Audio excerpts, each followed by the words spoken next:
partidazo es Kast. José Antonio Kast se pegó una subida en desaprobación que es histórica. Vamos a revisar el gráfico y vamos a analizar el por qué. Estamos conectados con Felipe Vergara, doctor en comunicación y director de posgrado de la Facultad de Economía y Negocios de la Universidad Andrés Bello. Felipe, ¿cómo estás? Bienvenido, buenos días. Hola, ¿qué tal? ¿Cómo están? Muy buenos días.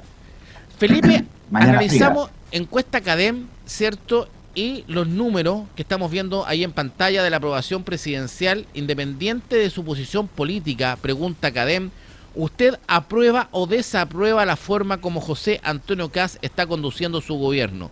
Un 37% responde que aprueba de la forma que el presidente está llevando su gestión, un 3% no responde y un 60% dice desaprueba. ¿Por qué este número es tan importante?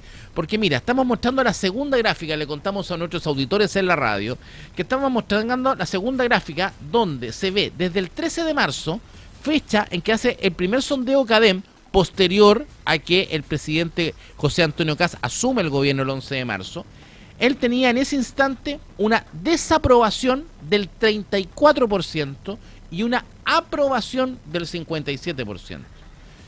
Hoy, 3 de julio, ¿cierto? Su desaprobación llega al 60%, es el tope. Nunca había tenido esta desaprobación tan alta.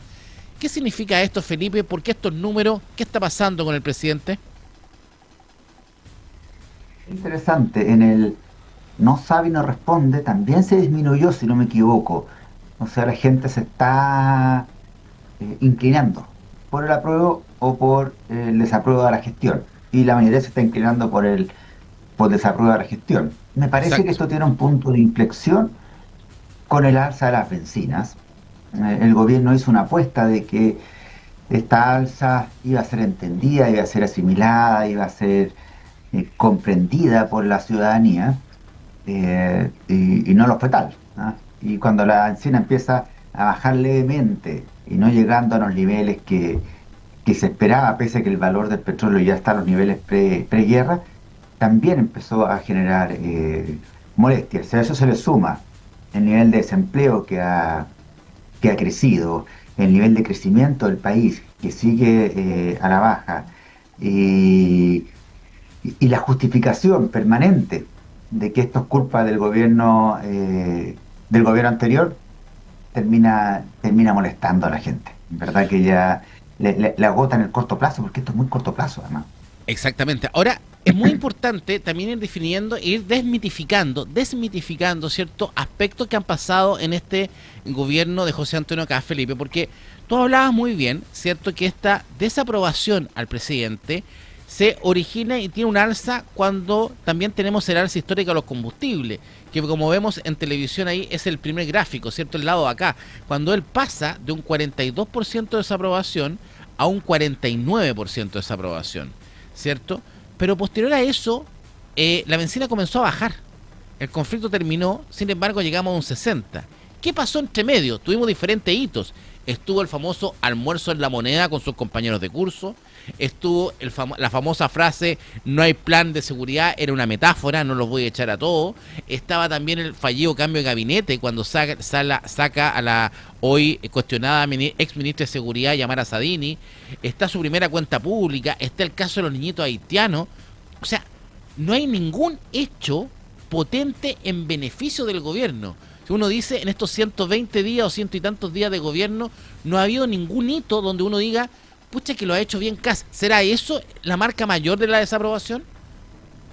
Sí, yo creo que hay mucho de eso, y le agregaría la mega reforma, que pudiendo tener cosas buenas, no se ha logrado transmitir bien y solo se ha concentrado en el tema del alza de la eliminación de las contribuciones para la gente de ingresos altos, adultos mayores de ingresos altos, la reducción del impuesto a las empresas. Si le sumamos a esto el ajuste que quieren hacer en las 40 horas, que es poco entendible, la modificación al tipo de indemnización por año de servicio, que quiere que sea autofinanciado por el propio trabajador. Son proyectos, son ideas, pero en el fondo la gente ya la empieza a molestar. Y yo siento que la ciudadanía lo que ve es un gobierno que no gobierna para la gente, que es como indolente de lo que sucede, ¿no? Indolente al frío, indolente a la rabia, indolente a las preocupaciones, que quiere hacer su pega, pero si eso va a costar ¿Será, popularidad, será da cuesta, ¿no? indolencia el concepto o falta de conexión? Porque, a ver, parece que hoy día definitivamente me puse facho, pero no creo que el presidente sea tan, no creo que el presidente sea indolente. ¿Cómo caso va a ser indolente? Quizás es la conexión, porque uno dice, claro, ¿cómo no va a entender ciertos términos, ciertos problemas que tenemos? Que en el fondo lo que siempre hemos definido, Felipe, la falta de calle. ¿No será ese el gran problema del gobierno? Puede haber algo de esto, pero yo siento que la indolencia va en que él tiene una meta, un objetivo, ¿ya? Y quiere llegar a ese objetivo, cueste lo que cueste. Y él está convencido de que ese objetivo es bueno, y aunque la gente no lo perciba, el bien superior que él cree es el que prima. Y eso hace que, bueno, tendrán que pasarlo mal, estilo Milei, ¿ya? Tendrán que pasarlo mal algunos años, pero después me lo van a agradecer. Estoy poniéndome en la mente del presidente que es muy patudo de mi parte, pero siento que hay algo de eso. Entonces, no, lo van a tener que pasar mal, pero después van a darse cuenta que lo que nosotros decíamos era lo correcto. Ahora, Que tengo mis dudas que sea, pero eso ya es otro, harina otro costal. lo que tú dices es lees muy bien también a la ciudadanía, porque también es lo que trae la encuesta Academ, son los atributos personales del presidente, en su opinión, ¿cierto? Como son. Y de los términos que estamos hablando, por ejemplo, le pregunta a la gente por su empatía, si es empático el presidente. Dice la gente que baja de un 32 que sí a un 30. Es cercano, conoce la necesidad de las personas, mira la baja, que se pega 37, 33, 31. Este segundo gráfico que está acá, en la mano izquierda, es cercano a la necesidad de las personas, no, baja 37, 30. Es dialogante y genera acuerdo, un poco, acá se da, puede liderar los cambios necesarios. O sea, en el fondo la gente, claro, no lo encuentra directamente una persona, mira, transparente, que peligroso este punto, dice 41, 40, 37, honesto, ético, transparente. Es complejo porque en el fondo los números con los cuales gana José Antonio Kast, cuando gana esta elección, cuando se enfrenta a Janet Jara, la posición que uno tenía de Kast era completamente distinta a lo que uno ve. Él generaba un discurso de seguridad, generaba ciertas expectativas muy altas que parece que hoy día se destrozaron. Ahora, por una parte, nos vamos a tener que acostumbrar nomás porque no tenemos ninguna elección hasta los próximos 3 años. ¿Cómo crees tú que debiese comportarse esta desaprobación, independiente de lo que pase con la mega reforma, que lo más probable es que se apruebe en el Congreso? Sí, claro. Hay que partir, igual es importante decir a la gente que la gente eligió al presidente Kast no por simpático, no por cercano, era mucho más cercana Janet Jara. Lo eligieron por otros atributos. Y esos atributos hay que evaluar si se cumplen o no. Pero esos otros atributos, y también siento que han perdido fuerza. El tema de la seguridad no es lo mismo que él prometió en campaña. El tema del crecimiento no es lo mismo. El tema del empleo, la misma zanja, el no voy a traer el no pituto y resulta que tiene gente en el segundo piso que sigue trabajando en otros rubros del sector Exacto. público, otros que se suben el sueldo, acusaciones constitucionales sin ningún fundamento. Yo creo que esa parte es la que le está jugando en contra y que yo creo que a la ciudadanía le va a empezar a doler más. ¿Ah? No se ve un año, como dijo la presidenta de la SOFOFA, si no me equivoco, la CPC, este año ya está jugado. O sea, pareciera que este año no viene bueno. Y eso es evidentemente complejo para un gobierno que ya tiene menos de un 40% de aprobación y un 60% de gente en contra. Captar al descontento es muy difícil, sobre todo cuando no tienes empatía. ¿Ah? La presidenta Bachelet tiene muchas carencias y muchas debilidades, pero era empática, entonces logra captar después. Pero si no eres simpático, es difícil poder generar esa empatía, pese a que no se eligió por eso.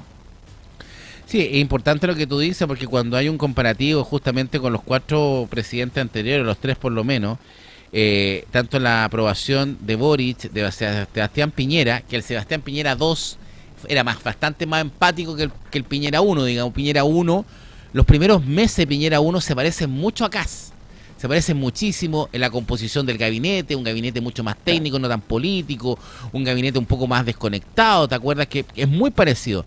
Pero Piñera rápidamente, y el terremoto ayuda mucho a Piñera, en el tecnicismo del Piñera 1, el terremoto del 2010, ayuda a Piñera a mostrar justamente el concepto técnico arriba porque teníamos una tragedia en el país.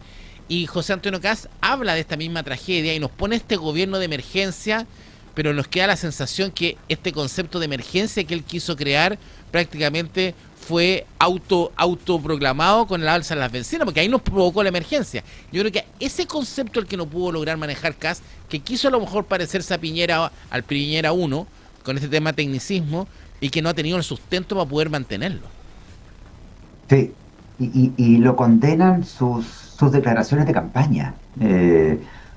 Uno las ve en las redes sociales, cómo se las recuerdan permanentemente. No sé, cuando la bencina estuvo muy alta en el gobierno de Boric, él sale diciendo, bueno, presidente, ¿qué va a hacer con esto? Nunca hemos tenido una bencina tan alta y parece usted insensible. O no vamos a tener más familiares contratados por el Estado o amigos contratados por el Estado. Y se ve que en el segundo piso y en otras reparticiones tienen sus amigos de la universidad. Entonces, como que le va a costar mucho, porque fue muy crítico, vehementemente crítico en el gobierno de Piñera, en el gobierno de Boric, en el gobierno de Bachelet, y eso se lo recuerdan, ya la ciudadanía le empieza a hacer un poco de sentido esta especie de contradicción entre lo que era ser candidato, que es mucho más fácil, que lo que es ser gobierno. Y además él tiene el problema de que internamente tiene bastante un poco la ensalada. Escuchaba hoy día a la presidenta de RN, que reclamaba de por qué el gobierno se está aliando con Libertarios, que dijo que iba a ser un partido de oposición respetuosa, y no se está aliando con Renovación Nacional, con la UDI, con Evópolis, que decidieron ser parte de este gobierno. Entonces, internamente, ese enredo también permea a la ciudadanía, y se chuta. Si están peleados entre ellos, imagínate lo que viene hacia afuera. Todo eso yo creo que son parte de los golpes que le están pegando. Podríamos determinar que la característica más compleja que hoy día tiene José Antonio, nuestro presidente, ¿cierto?, de poder enfrentar es la inconsecuencia. Porque lo que tú dices, él de una u otra manera decía ciertas cosas cuando era candidato, no las cumplió, y yo creo que la frase más desafortunada es el concepto de la metáfora, porque en el fondo quedó de mentiroso. Claro, exactamente. Esa es una palabra muy poco afortunada, que lo va... Claro, porque fíjate las tonteras que uno vea, pero uno ve los stand-up comedy y se los pasean mucho, ¿ah? Y hay un público, ese público después lo sube a las redes sociales, y le sacan una, otra y otra vez cada una de estas incongruencias de manera humorística, pero que a la ciudadanía le hacen sentido, y no ha logrado desmarcarse de eso. Y yo siento también que la ciudadanía, o quizás yo por lo menos, siento que el presidente no está gobernando. Está siendo como un presidente, un jefe de Estado, pero no un jefe de gobierno. Y el jefe de gobierno tiene que meterse un poco más en las acciones, y está dejando que sus ministros gobiernen. Y no digamos que tiene muchos ministros que se caractericen por ser cercanos. Felipe, y eso que tú dices al final es muy cierto y muy preocupante, y qué mejor ejemplo de lo que estamos hablando, de que el presidente no ha tenido esa capacidad de gobernabilidad quizá. Yo me acuerdo cuando Kast criticaba tanto a Piñera, pero bueno, ¿por qué no ha tenido Kast esta capacidad de gobernabilidad? Porque lo que tú dices, tiene ministros más fuertes. Este fin de semana, la entrevista que da el ministro Quirós en La Tercera, prácticamente habla de que descarta tajantemente vicios de recesión en el país. Dice que no hay recesión. En cambio, el presidente de la República, 2 días antes, en Uruguay, dijo que estábamos viviendo una enfermedad económica. Entonces, son dos visiones completamente distintas, del presidente de la República y el ministro de Hacienda, y uno, cuando los ve y los escucha, uno ve como que el presidente anda como medio perdido. Como, a mí me acuerda el personaje de Don Pío. ¿Se acuerda del personaje de Don Pío, no? Que como que Sí, trataba de meterse, pero no se metía. Con todo sí, respeto, ¿ah? claro. Y él está como jefe de Estado en distintos países o en distintas zonas de nuestro país, porque ha recorrido harto, y eso hay que destacárselo, pero eh, delegando en tres ministros, tres, cuatro ministros que hacen y deshacen. La delegación de poder es una estrategia de liderazgo, pero cuando tienes líderes que tienen ciertas características, en este caso afines con la ciudadanía, los alcaldes salieron de reunirse con el ministro Quiró, pero indignados, Claro, alcaldes de derecha y de izquierda, claro. diciendo nos dijo a todo que no.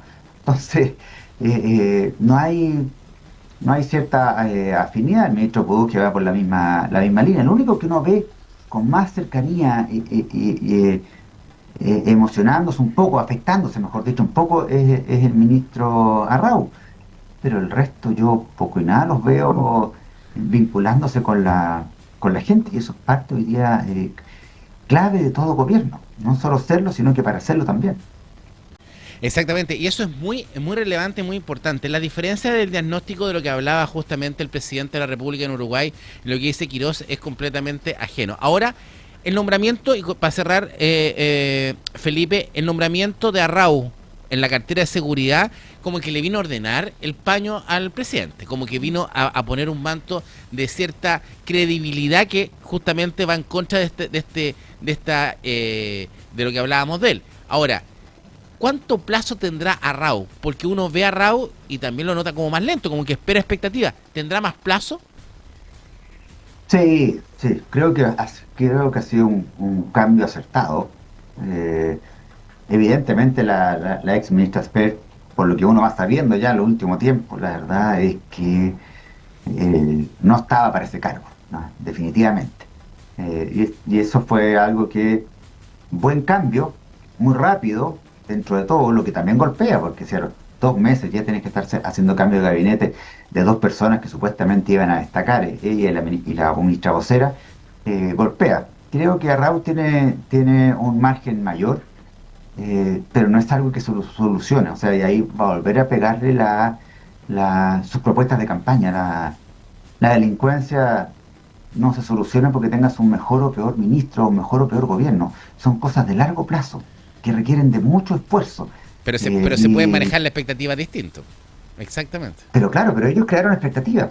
Ellos Claro. crearon la expectativa de que en esta época, pucha, casi estábamos en una taza de leche, y la verdad es que era evidente, todos sabíamos que no. Pero algo se está haciendo, por lo menos se ve que hay gestión, más allá de que se pueda eso traducir en niveles de delincuencia menores. Exactamente. Bueno, Felipe, vamos a ir viendo cómo se va comportando, ¿cierto? Esta semana política, por lo menos partimos, es preocupante estos números del 60% de desaprobación del presidente José Antonio Kast, y hemos logrado poder entender dónde puede estar la lógica de por qué la gente